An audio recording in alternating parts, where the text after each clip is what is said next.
Hello. Now we'll calculate the moment of inertia for solid cylinder. So this is our solid cylinder, meaning everywhere the mass is there. The mass of the solid cylinder is m and the radius is capital R. And the length of this solid cylinder is L. Okay. So this is the axis about which we want to calculate the moment of inertia. This axis coincides with the axis of this cylinder. Basically, if this is a cylindrical object, then the motion will be happening like that. It will be rotating like that. It will be rotating about the axis. Okay. So to calculate the moment of inertia, I need to cut an element here, and that element, obviously, if element should be able to reconstruct the material. So if I want to cut an element here, that element will be of disc shape. So for cutting the element, what we will do, with respect to this point, I'll move for a distance x, general distance x, and after moving for a general distance x, I'll make a cut. Cut perpendicular to the axis.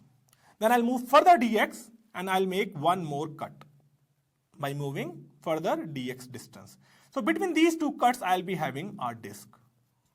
So this, basically, you might be seeing it as a linear object. It's not a linear object. Ultimately, there is a disc. If you cut it out, if you take it out, and if you take this view, if you see from this side, this element will look like a disc. Disc for which the thickness will be dx.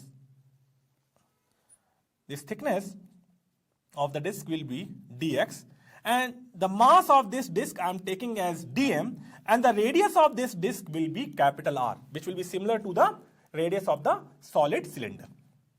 Okay, and this axis which is passing along the axis of the cylinder, it will be perpendicular to the disc and will be passing through the center of mass of the disc, if you see.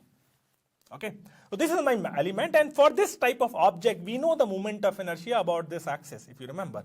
The moment of inertia of a disc about the axis which is perpendicular and passing through the center of mass, the moment of inertia is mr square by 2. This is the moment of inertia for a disc about the axis which is perpendicular to its surface and passing through the center of mass, where m is mass of the disc, which in this case is dm, r is the radius of the disc, which is r here, and this 1 by 2 is a multiplication factor we get. Okay, so to calculate the moment of inertia first for the element, because we have to calculate first for the element, then we'll be able to calculate for the whole body. So to calculate the moment of inertia for the element, first I need to calculate its mass in terms of the variable x. Okay, so this thing.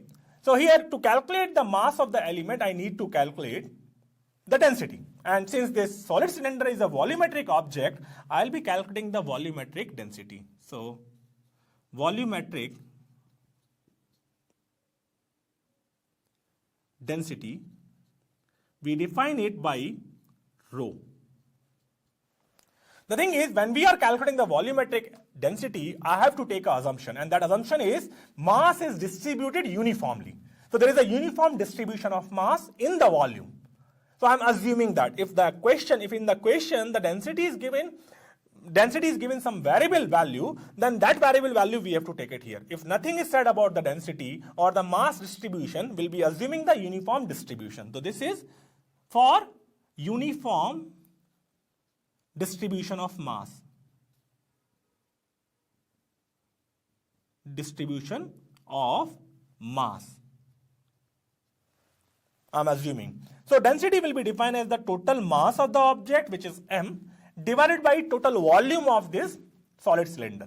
So volume of the solid cylinder is cross-section, this cross-section area multiplied with length. So this cross-section area will be pi r square. This is a circular and the radius is r. And the length is L. So it is pi r square L. That becomes the density of this solid cylinder. Okay. So after calculating the density of the solid cylinder, if I multiply this with the volume of this disc, I'll be able to get the mass dm. So dm mass of this disc will be equals to the density multiplied with the volume of this disc. So to calculate the volume will be equals to the cross-section area of the disc multiplied with thickness. Okay. So the cross-section area again is pi r square for this disc, because the radius here is also r, multiplied with thickness, which is dx. So let's write the value of density here first. So m upon pi r square L multiplied with pi r square dx. You see, this cancels out. So this mass dm will be equals to m by L times of dx. So this becomes the mass of our element. Okay. So after calculating the mass of the element, it will be easy for us to calculate the moment of inertia because we already have a formula. So now I'll calculate the moment of inertia of this disk about this axis. I'm calling this axis as O. So the moment of inertia DIO for this disk will be equals to, you see the formula? In place of m, I'll be writing dm because that's the mass. Dm r square because the radius of this disk is similar to r upon 2. So this becomes the moment of inertia for my element about the given axis, and this given axis is the axis about which I need to calculate the moment of inertia for the whole body. Okay. So now to calculate the moment of inertia for the whole body, I need to integrate the moment of inertia of the element. And we have to integrate in such a manner so that the whole body should be covered once. This is a sign for that. So let's put the values here. So we'll write the value of dm.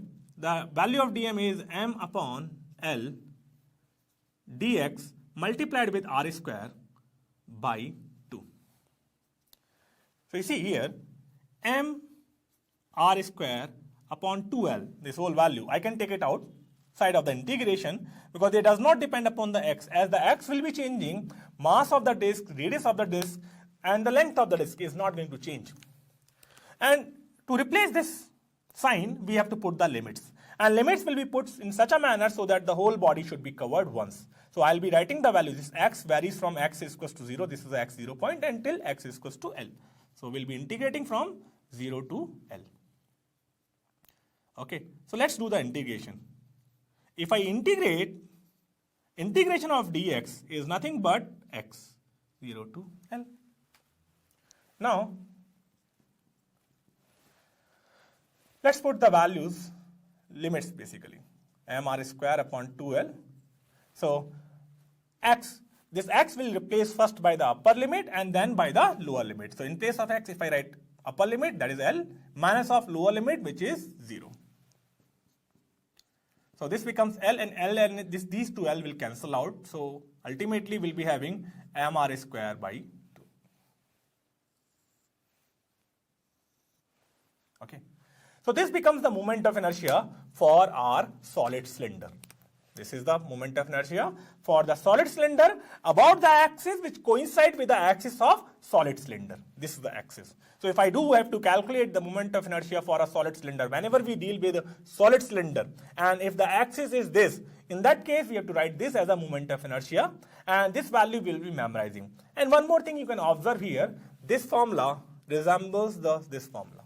This is the moment of inertia for a disk, and this is the moment of inertia for a solid. Because you see, in case of disk and solid, there is only one difference, and that difference is of this width. So in case of disk, width is small, and in case of solid, width is large. So if I make this L very small, keeping the mass same, ultimately this is the same formula we'll be using. In this formula also there is no L. This is also independent of L. So if you make it infinite or if you make it very small, the formula is not going to change. So this solid cylinder becomes a disk when this L tends towards the 0. That's why they are having the same formula.